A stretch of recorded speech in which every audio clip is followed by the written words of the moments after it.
আসসালামু আলাইকুম। Welcome to গ্রামীণ কিচেন উইথ আখি। আজকে আমি আপনাদের সাথে খুবই মজার একটি রেসিপি শেয়ার করব, আর সেটা হচ্ছে ঘাওড়া মাছ দিয়ে ঝুমকি বেগুন রেসিপি।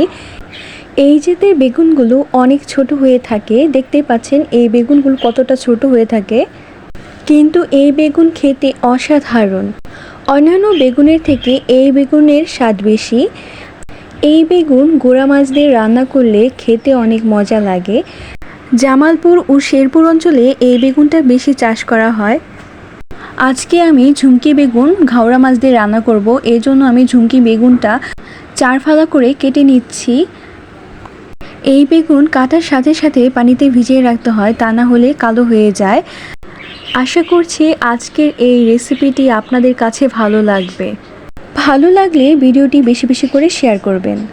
আমার বেগুন কাটা হয়ে গিয়েছে। এখানে আমি একটি বাটিতে 500 গ্রাম পরিমাণ ঘাওড়া মাছ নিয়েছি। মাছগুলো ভালোভাবে কেটে ধুয়ে পরিষ্কার করে নিয়েছি। পেঁয়াজ, কাঁচামরিচ, টমেটো ও আলু কেটে নিয়েছি। এখন একটি হাঁড়িতে আমি কাটা বেগুনগুলো দিয়ে দিলাম।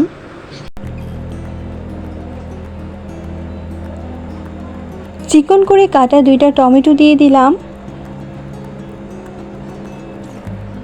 চিকন করে কাটা একটি আলু দিয়ে দিলাম। 4টা পেঁয়াজ কুচি দিয়ে দিলাম। 6 থেকে 7টা কাঁচামরিচের ফালি দিয়ে দিলাম।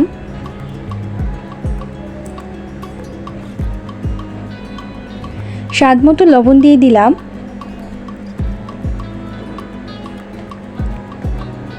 2 চা চামচ মরিচের গুঁড়া দিয়ে দিলাম। যেহেতু গুঁড়া মাছ রান্না করব, এই জন্য মরিচের পরিমাণটা একটু বেশি দিলাম।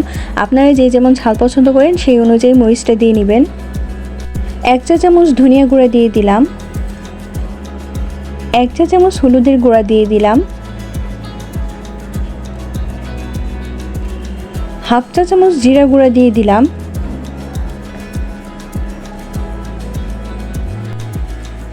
1 চা চামচ আদা রসুন বাটা দিয়ে দিলাম।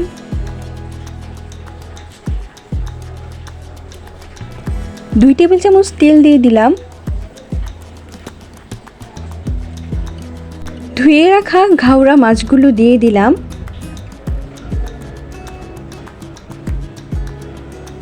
সবগুলো উপকরণ দেওয়া হয়ে গিয়েছে। এখন তরকারিটা ভালোভাবে মেখে নেব।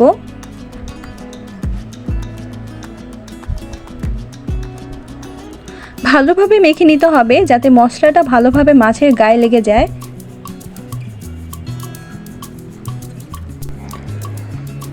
তরকারিটা ভালোভাবে মাখা হয়ে গিয়েছে। এ পর্যায়ে আমি ঝোলের জন্য পানি দিয়ে দেব। এখানে আমি 1/2 কাপ পরিমাণ পানি দিয়ে দিলাম। যেহেতু ছোট মাছ, এই জন্য তরকারিটা আমি চড়চড়ি করে নেব, বেশি ঝোল থাকবে না, এই জন্য পানির পরিমাণটা কম দিয়ে দিয়েছি। তরকারিটা ঢাকনা দিয়ে ঢেকে চুলায় বসিয়ে দিয়ে হাই হিটে রেখে 5 মিনিটের মতো রান্না করে নেব। ফিরে এলাম 5 মিনিট পর। ঢাকনা খুলে তরকারিটা নেড়ে চেড়ে দেব।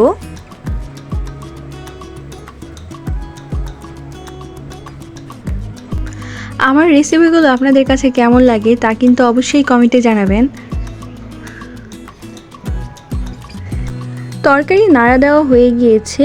এখন ঢাকনা দিয়ে ঢেকে তরকারিটা আরও 6 থেকে 7 মিনিটের মতো রান্না করে নেব। ফিরে এলাম 6 থেকে 7 মিনিট পর। এ পর্যায়ে আমি ধনিয়া পাতা কুচি দিয়ে দিলাম। আমার তরকারিটা প্রায় হয়ে এসেছে। বেশি ঝোলও থাকবে না, বেশি শুকনো শুকনোও থাকবে না, তরকারিটা মাখা মাখা থাকবে। ধনিয়া পাতা দেওয়া হয়ে গিয়েছে। এখন ঢাকনা দিয়ে ঢেকে আরও 1 মিনিটের মতো রান্না করে নামিয়ে নিব। তরকারি হয়ে গিয়েছে, দেখতেই পাচ্ছেন তরকারির কালারটা কতটা সুন্দর হয়েছে। আপনারা যারা ঝুমকি বেগুন কখনো খাননি তারা এর স্বাদ কি বুঝতে পারবেন না। অবশ্যই একদিন হলেও এই ঝুমকি বেগুন এভাবে রান্না করে খেয়ে দেখতে পারেন। আশা করি ভালো লাগবে।